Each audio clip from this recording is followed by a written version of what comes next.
I'm so excited to invite you all to today's interview with a lovely lady that I am so glad is on our show. Her name is Robin Fritz. And a little bit about her. Robin is a dedicated and compassionate transformational life coach who specializes in guiding individuals through the transformational journey of midlife awakening. And I know so many of you are at that stage, or maybe just coming into it. So meet Robin. Robin, you're very welcome. Hi, everyone. I'm so happy to be here. I'm so happy to have you, and I'm sure we are all just waiting to hear this information coming through. A little more, just the pivotal period basically can be filled with uncertainty and confusion. Robin empowers clients to embrace this phase and as an opportunity of self-discovery and growth, rather than look upon it as a crisis. So, yes, Robin, I see an awful lot of restlessness in a lot of individuals I know and who come to me for the coaching. They've reached this stage in life where their inner spark has died and they can feel a sense of directionless, if that makes sense. So what do you see as the deeper meaning behind this restlessness? Well, Pat, that's usually what happens is people are just going about their life, doing everything that they're supposed to do, and they wake up one day and they say, how did I get here? What am I doing? And they feel like there's something missing in their life. They feel like something's just missing. They feel stuck. They don't know what to do. They look around and they say, this is not what I signed up for. This isn't what I wanted to do. And it's that you're having an awakening, a midlife awakening. A lot of people will say, oh no, I'm having a midlife crisis. No, the crisis comes when you make these crazy changes. The crisis comes when you take rash actions and cause chaos in your life. Then, yeah, you're in the middle of a crisis. But the midlife awakening, you're realizing that you somehow got drifted through and you landed where you don't want to be. You might have your successful career, the house, the family, the kids are in school, they may be on their careers already. And you're just feeling like, what the heck is missing? And it's at that point where we start looking at how did you get here? Did you go to school because your parents had that influence on you? Maybe you didn't want to be a doctor. Maybe you wanted to be a nurse. Maybe you wanted to be a musician, but you followed what other people told you, and you've done what society has been telling you to do all of this time. And all of a sudden, you just realize that you're not living your true life that you want to be living. Yeah. That's brilliant, because I can connect to that nearly everything in this conversation, because we've had a little conversation earlier. Everything with Robin and what she's going to reveal to you, I have come through it. So I'll be dropping in little bits of my story as she goes through the course of the interview, the conversation. So Robin, for the individual that feels like their whole identity has been completely tied to their career for decades, how do you guide them in rediscovering who they are beyond their career? Yeah, that can be a tough one, especially if you're a public figure and you're known for this thing, or a doctor or a lawyer, and people are constantly coming to you for advice outside of work, right? And you feel like, but I'm more than this. And honestly, you have to spend time doing those things that you also like to do. You have to rediscover and reconnect with those things. I mean, you might like nature, but you haven't been for a walk in years. Yeah. Go out on a hike. Go to the park. Every neighborhood has a park. There are times when I'm feeling disconnected and I can't even go to the park and just sit. Yeah. I'll drive through. I'll do my drive-by to get a little bit of zen, like just to get that little connection. Yeah, it's like, that reminds me of a journey I had with a good friend of mine. It was last weekend. We were driving along the road. The weather was beautiful compared to what it normally is like in Ireland. It was a lovely sunny day, clear blue sky. We were driving along the road, the motorway, but the mountains were in view, and you could see the very full top of the mountains and against the blue sky. And I remember saying to her, gosh, it's not just so beautiful. And I was driving, watching the mountains, but watching the road. But, it was something I said to her, you've got to take a moment of gratitude that we have the health and well-being to be in a car, driving along, able to view the mountains on such a sunny, warm day. And it was the exquisite, beautiful view that caught my eye. So it's just like what you said, take time to notice the things. And exactly. And just that one little moment of appreciation probably set your whole day on such a much more positive note. Yeah, definitely. It was a beautiful feeling. So just to move into the next question, what are some of the common myths about midlife that you help individuals break free from? Well, a lot of people feel like it's too late to change. It's too late to get back any of their vitality that they once felt, and not only physically but emotionally. They feel like, I've been doing this so long, I can't do anything else, and it's very, very untrue. Again, small practices, journaling, meditating, hypnosis, and guided meditations. If you're uncomfortable with meditation, guided meditations are the best way to start. And a guided meditation is a form of self-hypnosis. You put yourself into that relaxed state and quieting the mind. When you're in that place where you feel like, okay, I'm stuck here, I'm never going to get out, I can't get back to anything, my true self, what I used to be. When you're constantly telling yourself that, that's what your subconscious uses to carry you through life in that state. Yeah. Right. Yeah. When you quiet all that negative chatter going on in the back of your head, and it's quiet, like in meditation, like when you're on a nice quiet hike, like when you're looking at a beautiful mountain vista, everything gets quiet and the sense of calm can just come over you. And the result can just be like, wow, what was I worried about? Yeah, yeah. The actual experience, yeah.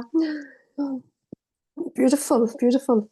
So I know you work a lot with self-inquiry and self-growth, personal development and all of that. So how can we use the tools of self-discovery and growth and personal development and all of that?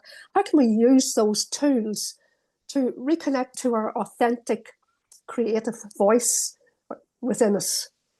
Okay, let's see. Again, journaling and meditation. You can't get deeper with yourself than journaling and meditating. And you don't have to meditate. You don't have to go through this big formal thing. You can just lay in bed and meditate before you go to sleep, and it helps you get to sleep too. Getting back to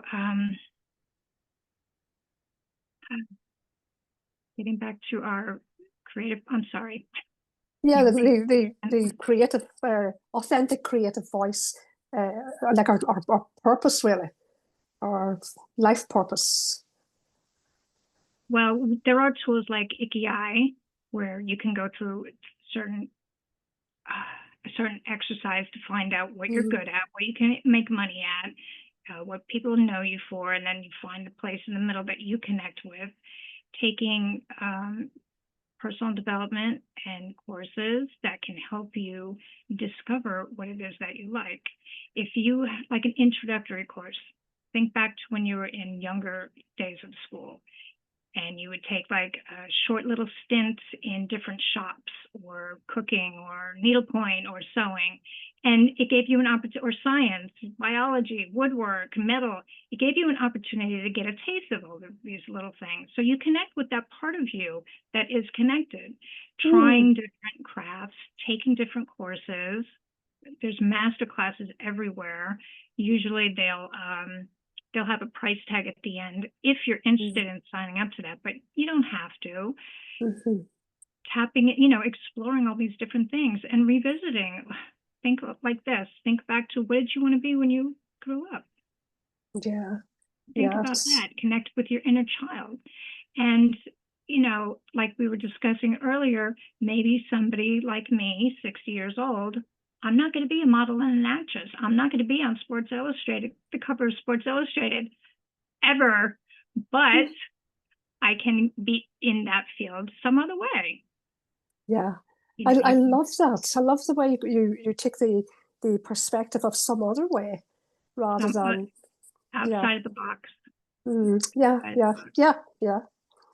It's like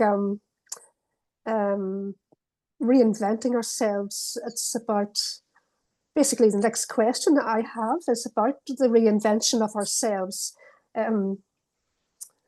Do you believe that reinvention always means letting go of the past? Or can it be about expanding and evolving out from it? Which is really what you're talking about, isn't it? Yeah. I definitely feel it's about expanding from it. Expanding above it. And the way we experience the world, it's not as as though we look at something and we think as though it's actual reality, and it's not. It's our perception of it. So when you do a reinvention, you don't have to change a thing except the way you think. Yeah. And that's so good. Yeah. And when you're able to do that, everything changes. When you realize, like, I got mad at my husband for something he said, let's say. And if I think about it now, I can get that angry state back like that. But what's the point? He's not even here. He's not making me mad right now. I'm making me mad right now by the memory. So it's our thoughts. Two people can go to you and your twin sister can live the same exact life, but interview them, and you'll have two completely different stories about what your childhood was like. It's all, and it was the same childhood. It's all about our perception. Change your thinking, everything changes. Yes. Yeah. It makes you realize just how powerful our mind, our brain, our bodies, we as beings, how powerful we actually are. And we're not tapping into that. There's so many of us not tapping into this because we don't understand. And Robin, like what you're doing here, you're explaining this in such great depth, even though the questions that I'm firing out, they're very, very well, they're very connected into each other, which is bringing us deeper into this conversation, which is what I truly want everyone to hear.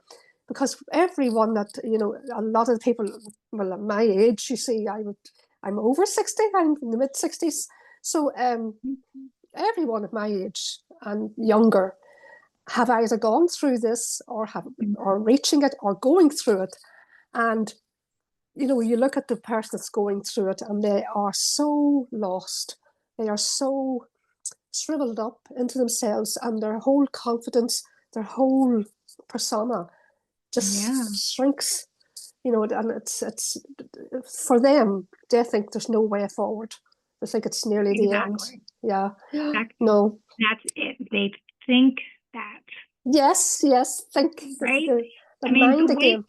The way forward can be just doing the same thing. The way forward can be just change your diet a little bit. The way forward can be as simple as take a different route to work. If you're still working, take a different route to work. Take the long route, the one on the back roads, the one that has a beautiful mountain vista you can look at. you know? Mm. Making itty bitty teeny little changes can make a huge impact. Yeah. Huge Yeah. impact. Sleep more, sleep less, get out more, get one of those happy lights if you live in say, Alaska or places where they have very, very long winters and very short light. Increase, the sunshine. Yeah. It's nearly like mental discipline, Yeah. really, isn't it? And it reminds me of the saying, the way you do anything is the way you do everything.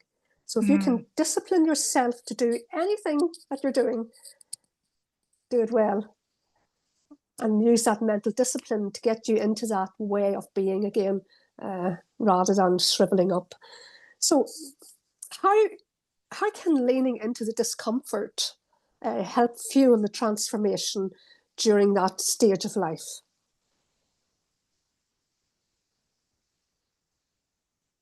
Well, think about any time that you've ever had to do anything that was really, really difficult. Mm. How did you feel when you accomplished what you had to do? Right? You had that sense of accomplishment. So when you're leaning into the icky parts of you, when you're opening them up and taking a really good look at them and exploring them, that's when you're learning. When you really learn what is making you tick, or when you learn what parts of you might need to change or work on. I do have like a short shadow work course, and it talks about looking at those icky parts of you. And Yeah. they're there because your subconscious mind programmed them that way for you, based on your experiences, based on your reactions, and based on what you've learned through your life. So let's just say you're afraid of heights, you're scared of heights, or it might seem like an irrational fear. There's nothing wrong with you. You are operating exactly perfectly. Yeah, sure, it's an irrational fear for most people, but for you, you are operating exactly the way you're supposed to. You're panicking, you're being fearful because your subconscious mind has been programmed that way. So looking at the icky parts of life, looking at all the stuff that you've been through, leaning into all of that, you get through it. You push through it to the other side. Yeah. Great, because I'm going to give a story here that has probed in my mind. But before I do, I just want to say to the people that are listening, when Robin speaks, I'm getting flashes to things that have happened around the midlife awakening with me, that I had kind of not forgotten about, but they're way down in my mind now. But here's the story that this conversation has brought to life, is the time I was 40 or 45, around about that time, I left my marriage because I was feeling this, obviously, the midlife crisis, the midlife awakening. I was feeling lost, didn't know what I was looking for, but I knew I wanted something. And that feeling within me, that lost feeling, was like restlessness, a loss of direction, not knowing where I was going with life, really. And I was so unhappy. That's the other thing. It brought in a lot of negativity, and probably depression came in with it too, or that low energy. So I spoke to a clergyman, told him this, and he said to me, "Go away, find a big rock and sit on it." And I'll just say what I said to him. I said, "I'm lost, but I don't know what I'm looking for. I feel restless, but I don't know why. I know I want something, but I don't know what I want." Just like that. And that was all I said. And then I walked away from him. It was so short. And that's when he said, "Go and find a rock, sit on it, and be alone. Have nobody with you. You must be alone and sit with yourself in it." And he said, "When the answer comes, you will know, because you will feel amazing." And I walked away from that clergyman thinking, what a load of blah, blah. And I thought, that's not no good. I don't know what to do. He never gave me the answer. But in reality, the answer was there. I hadn't recognized it in the moment. And then 14 years later, during those 14 years, I did a lot of self-discovery, self-development, personal growth, an awful lot of inner work that I didn't even know existed, or I didn't even know I could step into. So a lot of you that maybe don't even know to do this and that it's available, and the outcome is so powerful.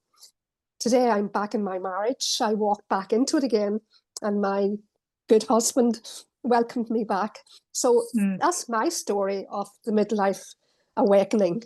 Yeah. That's really beautiful. That's really beautiful. And how wonderful that you found your way back to each other. Yes. It's a miracle, really. It's amazing. So, yeah, I really do appreciate, and I'm full of gratitude today for it. So, just one more question, really, is all I'll throw out here is what practices or mindset shifts can help the midlife person express themselves with a lot more freedom, a lot more freely, not just in who they are, but in life itself, and in public, and with the people around them. If they're the kind of person that's shriveled up and they're not expressing themselves freely and confidently, how do you deal with someone like that?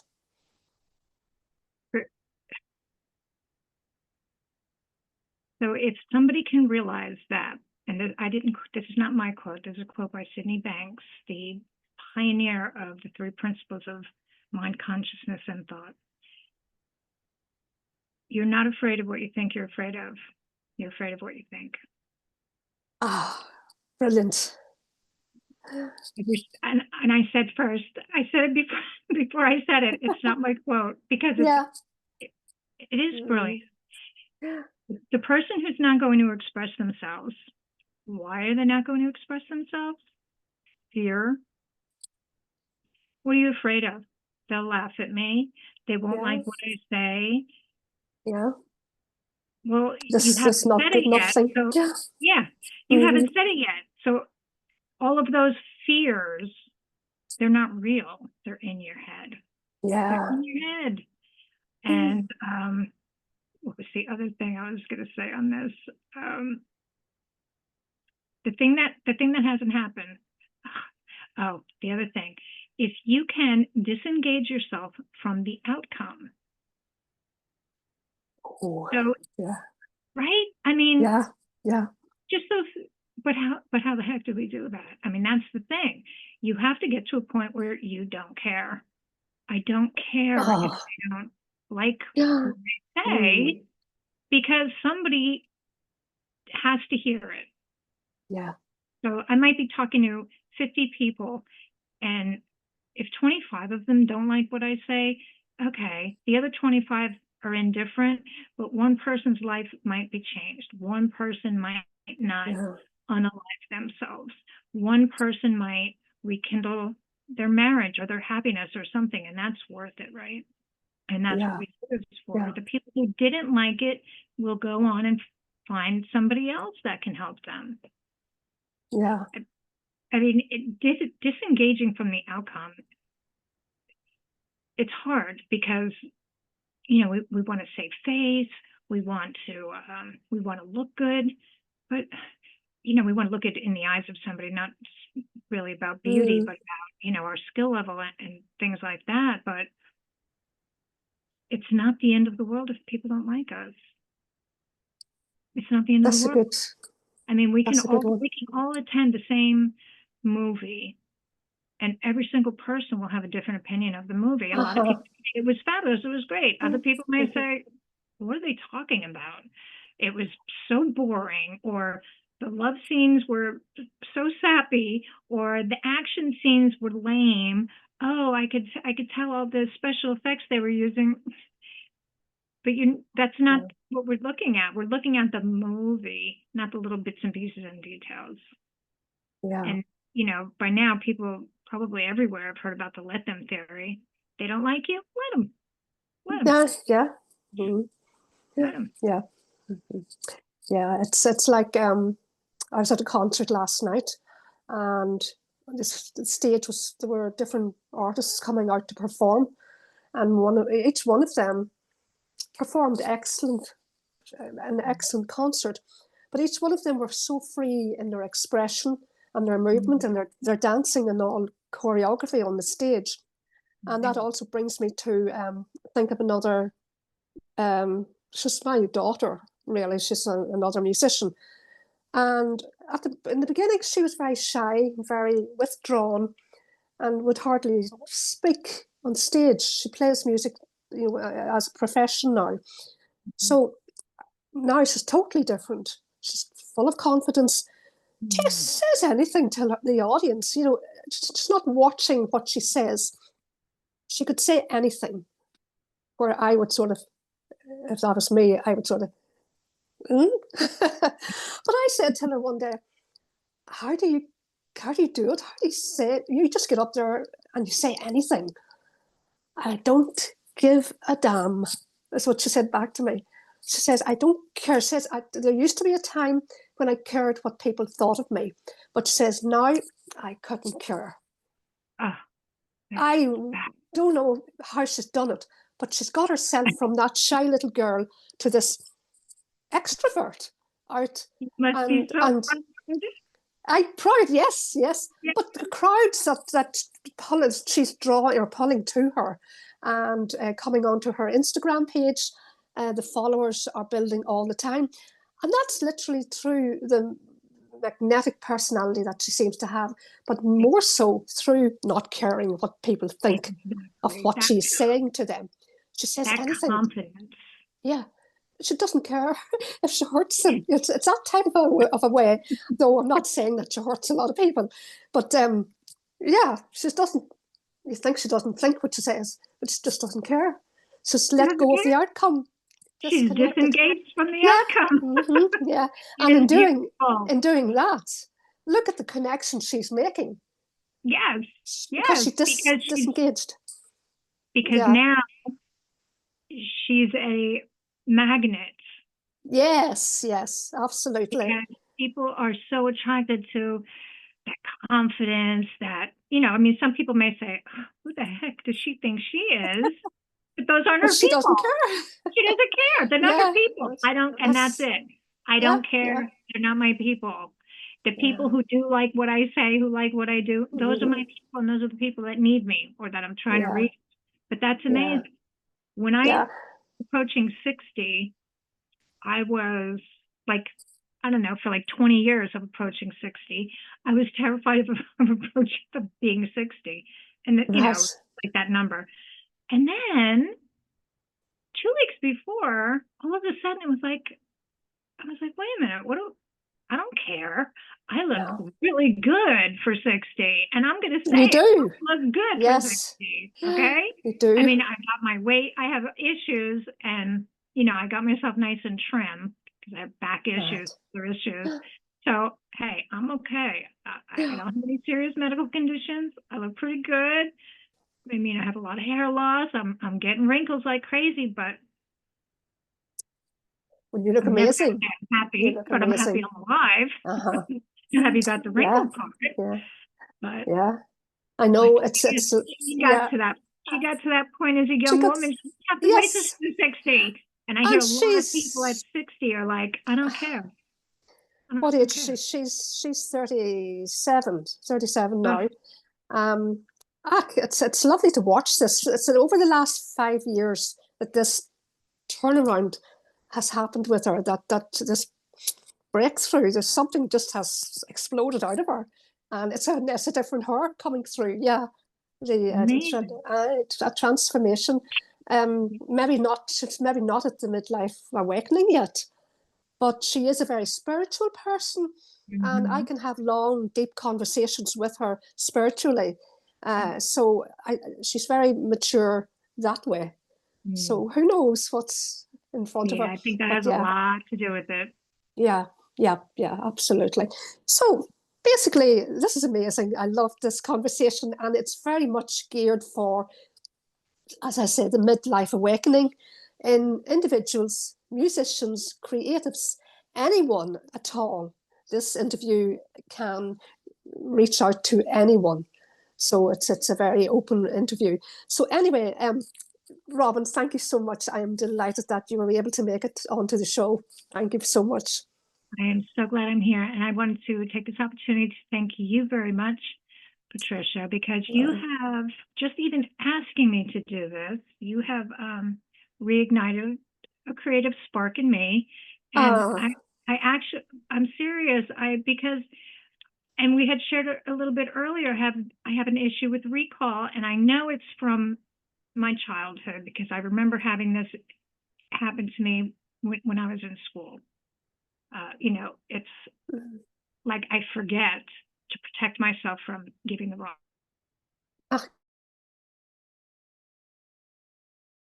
But that training happened at home.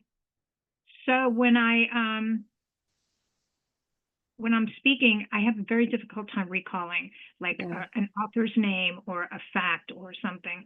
So I haven't been really pushing my coaching, and I haven't been really expressing a whole lot of the 3 principles when I do speak to people, because people get so off put by it. It's so woo-woo and creepy. So I've actually taken the modules from my Reinventing Yourself in Midlife course, and I've written them, and they're all about the 3 principles. So just you have redesigning my art and everything. Just that you mentioned your modules and that, where can people find you to know more about you and your work? Probably the easiest is my website, which is robinfritz.com. Yeah, and I'm sure there'll be a lot of people. Yeah. No, it's been a lovely interview. Lovely. I love talking. And I love that we have something in common, because I also have the slow recall memory because of the epilepsy. With me, I tend to say words that start the same and end differently. I kind of mix those kind of words up. I can't just think any offhand, but I'll come out with a word and I know, oops, that's the wrong word. And I'd be waiting to get the proper word. Switch it right in the middle. Like, you know what I just literally do is, oh no, give me a minute, it's coming. So it'll be with me in a minute. And then it doesn't come, and I say, we'll move on to something else. And then it comes, and I just quickly pop it into the conversation. That was it. So yeah, there's different ways we can work around this. Yeah, definitely. Can we work it into our life now? So thank you so much. Thank you so much. Thank you, and have a wonderful, wonderful day, everyone.